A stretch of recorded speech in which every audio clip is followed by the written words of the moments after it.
à se goinfrer des meuporg. Ça s'écrit MMMPORPG. Non.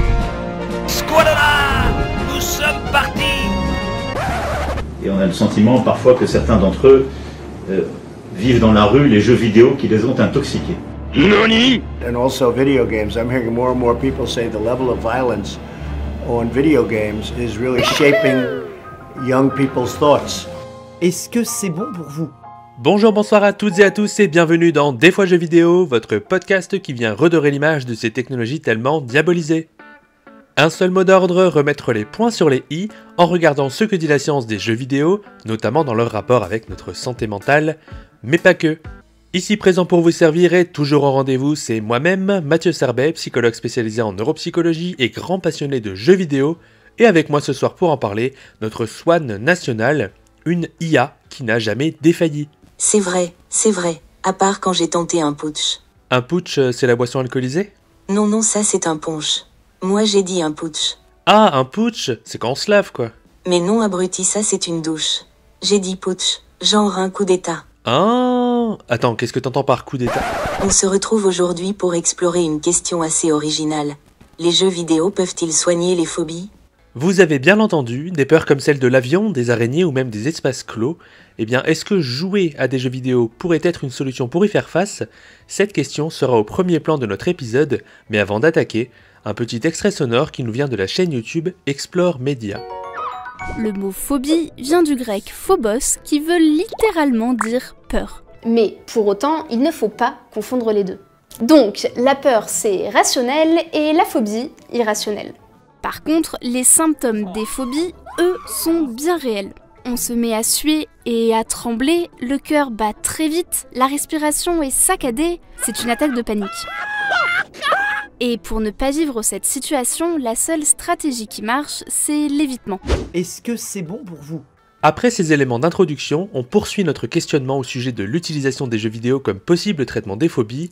Alors déjà, Swan, est-ce que t'as déjà entendu parler de ça ? Ah, j'ai bien vu ça dans des études récentes. TMTC que j'ai scanné tout Google Scholar.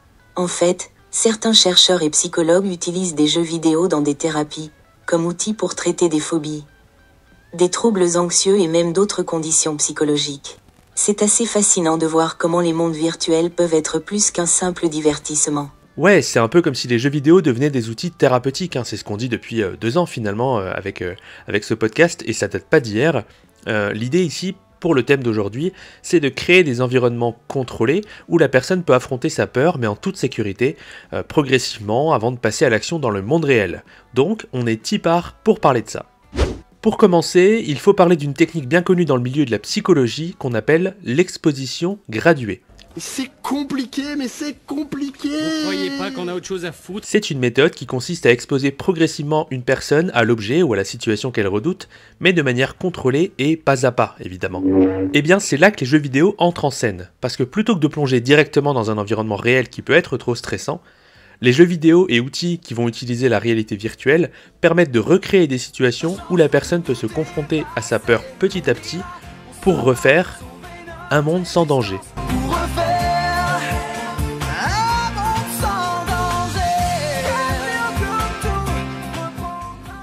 J'en suis remué de nostalgie, dis donc. Donc, si quelqu'un a peur des hauteurs, il pourrait jouer à un jeu où il monte progressivement des montagnes ou des immeubles. Genre, t'inquiète, t'es en sécurité ici, mais t'apprends à gérer. Ben c'est ça, par exemple on a une étude indonésienne qui date de 2022 qui a confirmé que la thérapie d'exposition en réalité virtuelle, c'est une option viable, efficace pour traiter l'acrophobie, avec un fort potentiel de durabilité des résultats dans le temps, donc aussi une meilleure acceptation de la part des personnes qui vont passer par ce type d'accompagnement. Et l'autrice de l'étude, donc Fitrianda Akpevila, spécifiait aussi que les modules de réalité virtuelle peuvent offrir une expérience immersive qui va permettre d'atteindre des résultats thérapeutiques qui sont équivalents aux méthodes beaucoup plus classiques, tout en étant peut-être moins stressants que l'exposition réelle. Et ça permet de faire une belle transition avec ton propos suivant. Parce qu'au-delà de l'aspect gaming, ludique, etc., un autre moyen de plus en plus utilisé pour traiter les phobies, sans surprise, on commence à en parler, c'est la réalité virtuelle. Et dans un cadre thérapeutique, les jeux vidéo ou applications en réalité virtuelle vont permettre d'immerger totalement la personne dans un environnement virtuel du coup. Et par exemple, pour la peur des araignées, eh bien, on peut imaginer un jeu qui peut mettre le joueur, la joueuse, dans un espace où il faut interagir avec des araignées, tout en étant guidé par un thérapeute pour gérer les situations, les émotions qui arrivent, etc. Donc c'est une approche qui a montré des résultats très prometteurs dans le traitement de phobies spécifiques, comme la peur des araignées justement, mais aussi celle des espaces fermés ou encore la peur de voler. T'as un exemple concret? Ça doit être une expérience un peu folle. Oui, on a une étude américaine qui date de l'an 2000, pour vous dire à quel point ces questions ne datent pas d'hier finalement. C'est l'équipe de Barbara Rosbaum qui a proposé un chouette protocole dont voici les détails. L'objectif était donc d'évaluer l'efficacité d'une thérapie d'exposition en réalité virtuelle pour traiter la peur de voler, la phobie de l'avion, en comparant les résultats avec ceux d'une thérapie d'exposition plus traditionnelle, plus classique.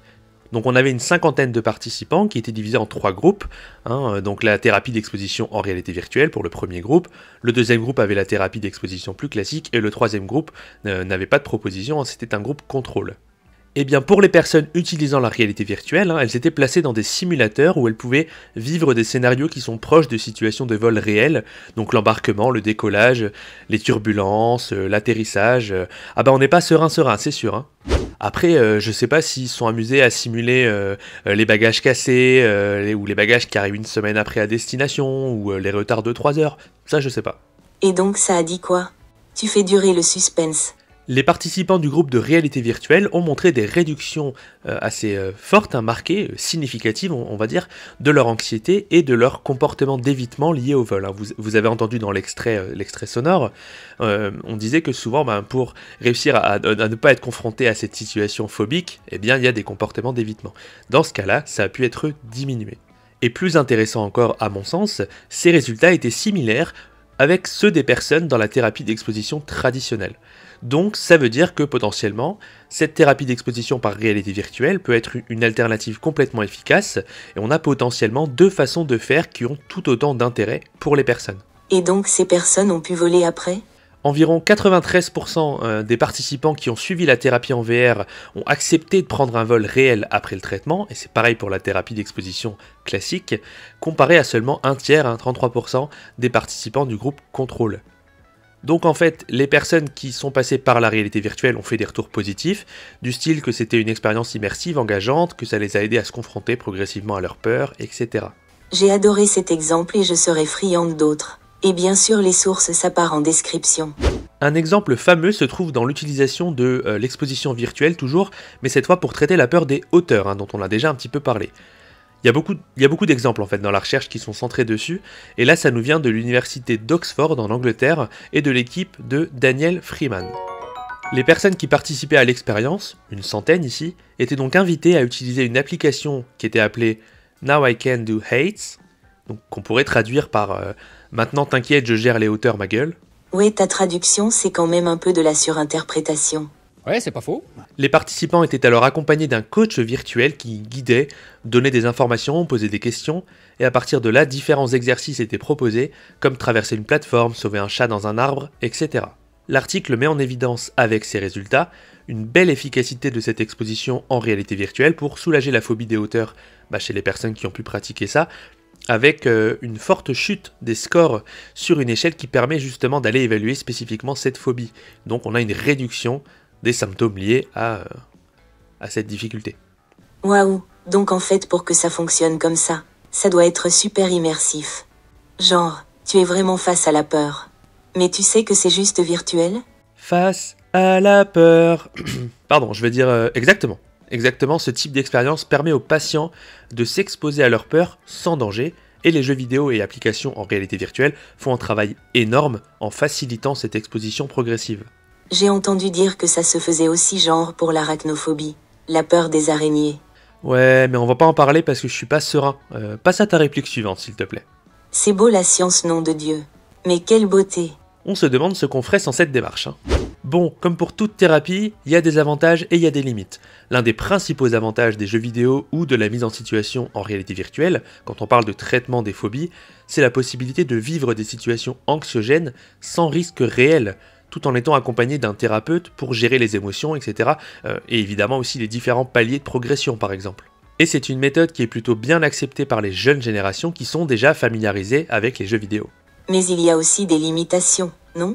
Genre, tout le monde n'a pas la même réaction face aux jeux vidéo ou à la VR, et certaines personnes peuvent ne pas trouver cette méthode adaptée.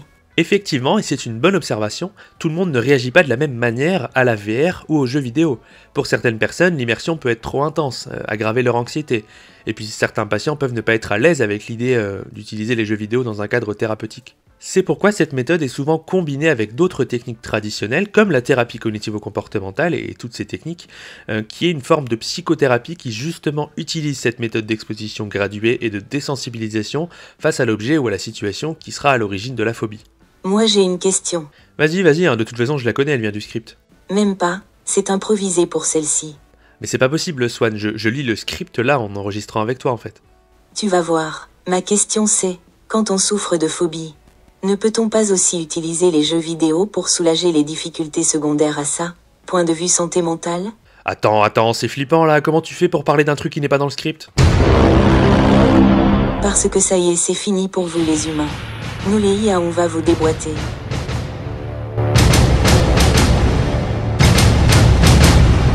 Ça, connard. Non mais je déconne enfin. Allez, reprenons. Oh le con! Oh le con! Mais c'est pas vrai, je me suis fait avoir. Évidemment, Patrice. Je répète ma question. Quand on souffre de phobie, ne peut-on pas aussi utiliser les jeux vidéo pour soulager les difficultés secondaires à ça, au niveau de la santé mentale? Elles sont flippantes tes vannes, camarades, hein. Enfin, on continue, je confirme. Donc faudrait pas oublier que les jeux vidéo ont un impact positif sur la santé mentale au-delà des phobies. C'est d'ailleurs le fil rouge global de cette émission et de mes contenus. Par exemple, des jeux comme Tetris ont été utilisés pour traiter des traumatismes et des troubles de stress post-traumatiques en offrant des distractions et en aidant à réduire les flashbacks. L'idée c'est que ce jeu, avec son besoin de concentration intense et ses visuels en forme de puzzle et tout ça, va empêcher le cerveau de réactiver des souvenirs traumatiques. Bon, on va pas rentrer dans les détails. Mais c'est pas tout.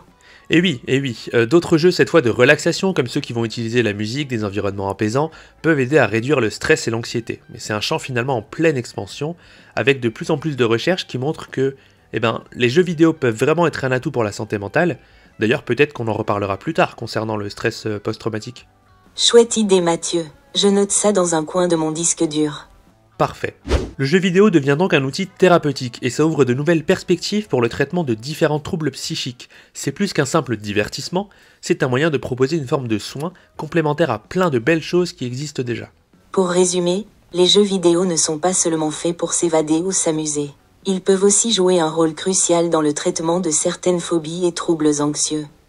Et bien sûr, ce n'est pas une solution miracle et tout le monde ne réagit pas de la même façon, on en a parlé, mais il est indéniable que la réalité virtuelle et les jeux vidéo sont en train de trouver, progressivement, une place importante dans la façon qu'on a de penser les soins aujourd'hui. En tout cas, ils questionnent, et peut-être que dans un futur proche, ces technologies deviendront une partie intégrante de la boîte à outils des thérapeutes. Ouais, et si t'as peur des araignées? C'est peut-être le moment de te plonger dans Spider-Man pour surmonter tout ça. Et j'ai un bon mot. Peut-on avoir peur des araignées si on en a une au plafond? Excellente vanne, t'es en forme olympique, dis donc. Je rappelle quand même, à toute fin utile, que cet épisode n'est sponsorisé par aucun placement de produit. On nous écoute trop peu pour ça. C'est quoi cet auto-clash de l'enfer, bro? Ah, tu sais, à mon âge, on adopte le cynisme, on ne croit plus en rien, on se détache... Non, j'arrive pas à tenir ce personnage, je m'arrête. Je dirais pas que c'est un échec. Ça n'a pas marché.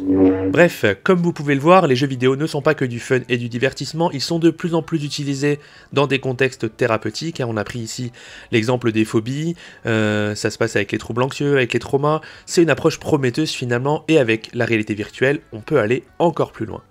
Ouais, si t'as peur des araignées, bim. Spider-World, si t'as peur de prendre l'avion, bam, tu trouves une appli pour ça. Si t'as peur des traîtres, boum. Tu trouves une appli avec la tête de Manuel Valls. Et ça dénonce. Et vous réagissez au 01 42 34 34 au propos de Swan. Un big up aux copains de 2 heures de perdu. Ah, j'aime bien rendre des hommages, voilà. C'est littéralement eux qui m'ont donné envie de faire du podcast. On vous remercie de nous avoir écoutés, et à bientôt pour un nouvel épisode. Et oui, c'est déjà fini, bien que je crois que cet épisode sera plus long que d'habitude. En tout cas, j'espère que vous l'avez apprécié, que vous passez un bel été, surtout. Bon, moi, j'enregistre en janvier, donc vous savez, je suis un peu dans le futur et dans le passé à la fois, et je vois bien que vous n'êtes pas encore abonné, donc venez me rejoindre sur, je rappelle, Facebook, LinkedIn, Instagram, et mon site internet, mathieuserbet-neuropsy.com. Allez, venez, on est bien. Regardez tout ce qu'on peut faire. Allez, viens. Regarde tout ce qu'on peut faire. Vous pouvez suivre mes travaux, mes contenus santé mentale, mes outils pratiques et tutti quanti. Et pour aller toujours plus loin, retrouvez mon ouvrage Jeux vidéo et santé mentale, dispo sur Amazon. On se retrouve bientôt pour parler des jeux vidéo qui rendent violents. Ou pas. À plus. Salut mes petits lus. C'est tellement beau.